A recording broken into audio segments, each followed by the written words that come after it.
I'm going to be taking a little trip down memory lane, and I'm going to be talking about the death of Prophet Kim Clement, and also I'm going to be talking about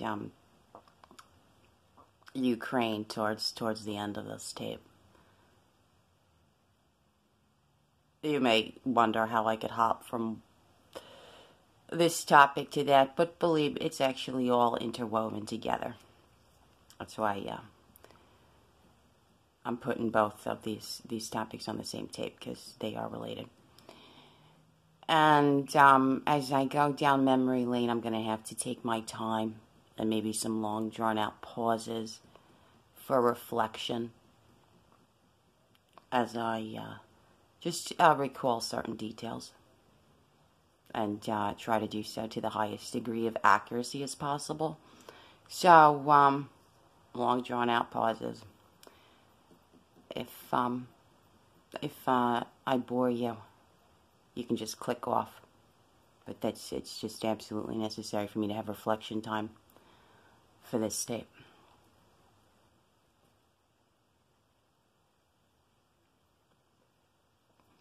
So, the last that I ever saw the Prophet Kim Clement in the flesh, as in not, his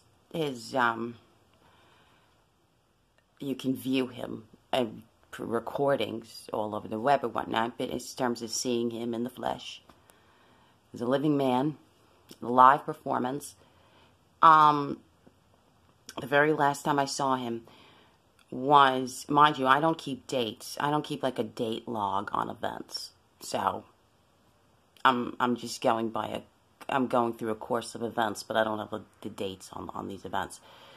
The last time that I saw Prophet Kim Clement live performing was the very last time. Whatever date this was, I never took time to write those things down.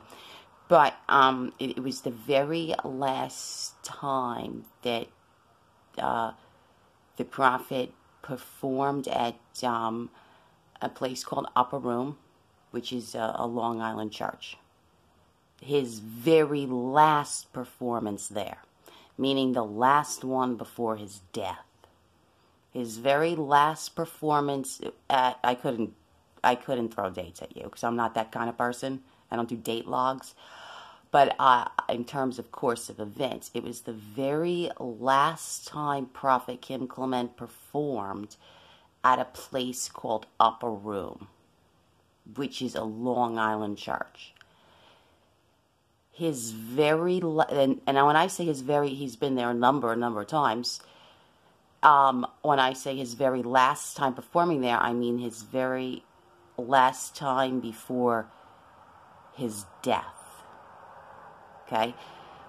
His last performance at Upper Room, the last performance before his death, was the very last time that I ever saw him live, in the flesh, at a live performance.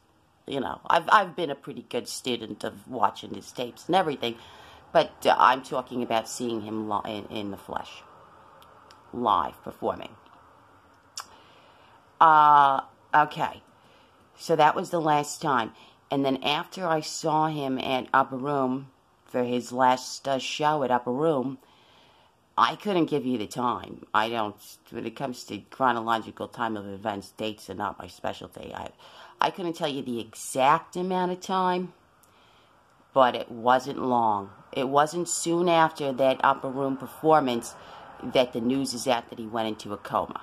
So it was a number of months, a few months, maybe several, maybe a couple months.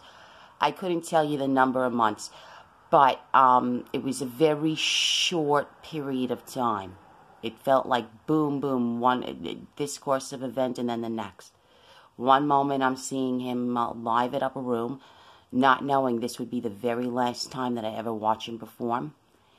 And then boom, boom, it seemed like no time later he was listed in a coma. I couldn't tell you the exact number of months between the performance and going into a coma. Okay. I'll pause there just for a minute.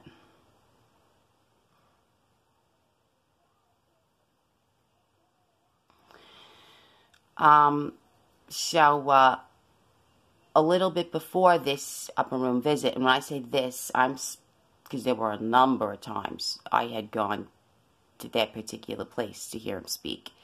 So when I say, within this context, when I say this upper room experience, I'm talking about the very last time that he performed there during his life. There were a number of performances. I'm specifically speaking about the final upper room performance of his. So I just want to be clear about that. All right.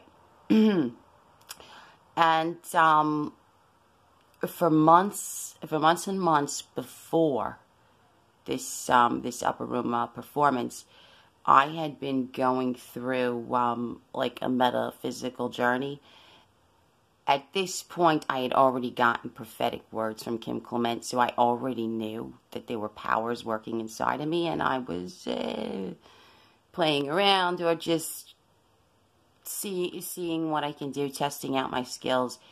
And God had taken me on this metaphysical journey through the book of Esther, which has been fascinating. And I was going through this very intense metaphysical journey through the book of Esther for a number of months before this upper room performance, because I was kind of just like groggy when I got news from my mother. She knew to alert me if he was coming into town. I had no idea that he was coming into town. I was kind of in this groggy, in this very strange mental state, because I was going on a metaphysical journey through the book of Esther. And I just got woken up out of that because when my mother told me that the prophet's coming into town. Okay. And when I was I got dressed to go see him at Upper Room. But during the months before this upper room visit, I was going through this long meta journey through the book of Esther, and it was during this point that for the first time, because I've been following the prophet for a number of years, and reading his material, and it was while I was going through this meta journey through the book of Esther, was the very first time that my thoughts deviated from his in terms of like outcomes of predictions. And it was specifically on Ukraine and Russia was where the deviation happened. So mind you, Prophet Kim Clement is no doubt, the greatest prophet of his time, during his life, but with an extremely high accuracy rating. So it would be unusual for me to deviate from him. And it happened while I was going through my meta journey through the book of Esther, was where the deviation took place. Because then I had this magnificent journey and discovery of this eternal international code, and God was sharing his secrets of this nuclear code with me. And when I got that secret, I was able to see like courses of events that could be taking place across the nations. And at point Russia is the point where I mentally deviated from Prophet Kim Clement, meaning his views on Ukraine and Russia were entirely different from mine.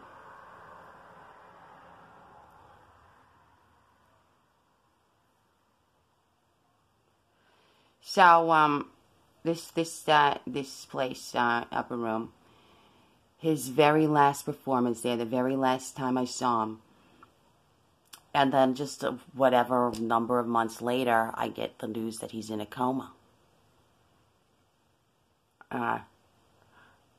And while he was in a coma, you know what I was praying? I was praying that God would change his mind on Ukraine. Change his mind on Russia and Ukraine. And he's in a coma. And then he wakes up. I couldn't tell you how I'm not, when it comes down to timing, that's not my specialty. I don't actually track months and years and days. I couldn't tell you how long he was in the coma. It was his first coma. And then he has like an awakening from his first coma.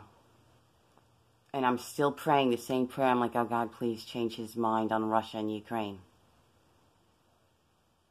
And the reason why is because standing firmly on the one thing that I know for sure, certain, and that is what I discovered along my meta journey, this rock of this eternal international code, which enabled me to see what would kind of play out on the political chessboard, what would kind of play out between nations. I was able to see that because of the discovery of this code.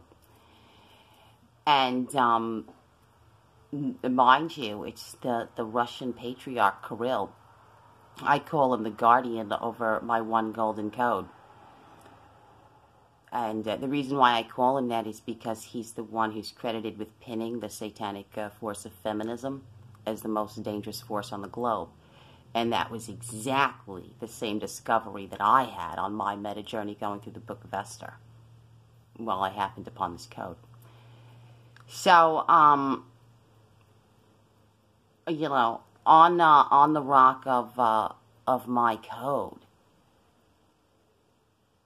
I see it to be totally suicidal to put boots down in Ukraine, so to speak, to stand in opposition to Russia. So this is why I was praying for God to change his mind on Ukraine and Russia. He never did. Because all I could feel is this is the most self-defeating thing that anybody could do working in this powerful metaphysical realm. Would be to put the boots down in Ukraine, but that's exactly what his ministry was doing. They had something going on, boots down in Ukraine, and it was an extremely anti-Russian position from what I could see. A very pro-Ukrainian, anti-Russian, and I was just thinking, no, because remember, I'm standing on the one thing that I know for certain, that's the rock of my eternal code, which I discovered.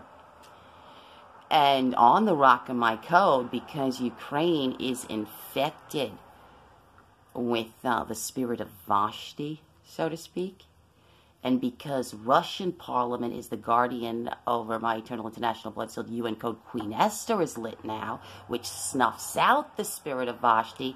This is why the whole time Kim Clement was in the coma, I was like, God, please change his mind on Russia and Ukraine, because I know I'm not changing my mind.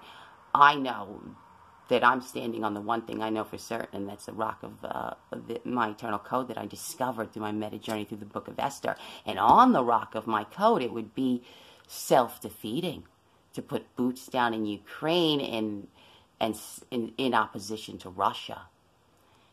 And his position towards the end of his life was extremely pro-Ukrainian, whereas mine was the opposite, because on the rock of my code, and considering the factor that Vashti has taken over in Ukraine, whereas in Russia, my patriarch Kirill is guarding Code Esther. I would look at it as totally self-defeating to be pro-Ukrainian and anti-Russian. And so this is where we deviated in our thoughts towards the end of his life. Towards the end of his life. Is on the point Ukraine and Russia.